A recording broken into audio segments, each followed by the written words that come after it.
बघा, सामान्य माणूस आज उत्साहात बाहेर पडतोय। युगेंद्रने मतदान केंद्रात मोबाईल वापरला आणि मतदान केंद्रात मोबाईल कसा वापरला असा प्रश्न विचारला जातोय। मतदान केंद्रामध्ये मोबाईल वापरायला बंदी आहे, मग युगेंद्र पवार यांना मोबाईल मतदान केंद्रात नेण्याची परवानगी कशी काय दिली असा सवाल या निमित्तानं उपस्थित झालेला आहे। युगेंद्र यांनी मतदान केंद्रामध्ये मोबाईल वापरला आणि त्यामुळे हा व्हिडिओ आता समोर येतोय।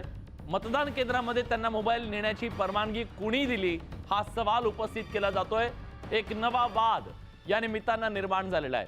कुणालाही मतदान केंद्रात मोबाईल वापरता येत नाही, कुणालाही मतदान केंद्रात मोबाईल घेऊन जाता येत नाही, तशी परवानगी नाही। ते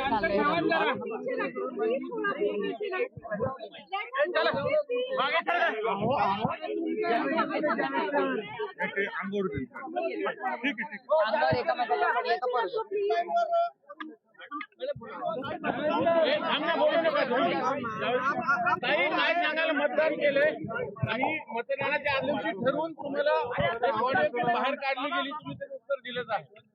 मतदानावरती विचारा काय प्रश्न आहे, मी उत्तर देते, सांगा। मतदान केलं आहे, पहिली प्रतिक्रिया मतदान प्रक्रियेला सुरुवात झाली आहे, कसं वातावरण तुम्हाला मतदानाचं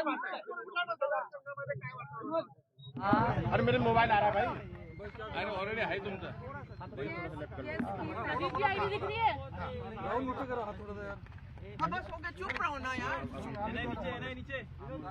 इलेक्शन म्हणजे हा एका लोकशाहीचा उत्सव असतो।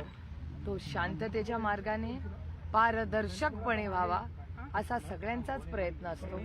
मी इलेक्शन कमिशन, पोलीस यंत्रणा या सगळ्यांचे आभार मानते की त्यांनी खूप तयारी ह्याची केलेली आहे आणि दिवसभरात ते शांततेच्या मार्गाने व्हावं एवढीच विनंती करते आणि प्रत्येक मतदाराला विनंती करते की त्यांनी जरूर मतदान करावं। कनेरीचं मारित आता 23 तारखेला कळेल ना। आरोप करण्यात आलेले आहेत त्या संदर्भामध्ये तुम्ही एक मिनिट, 5 प्रश्न मला काल भारतीय जनता पक्षाने केलेत, 5। पहिला उत्तर देते।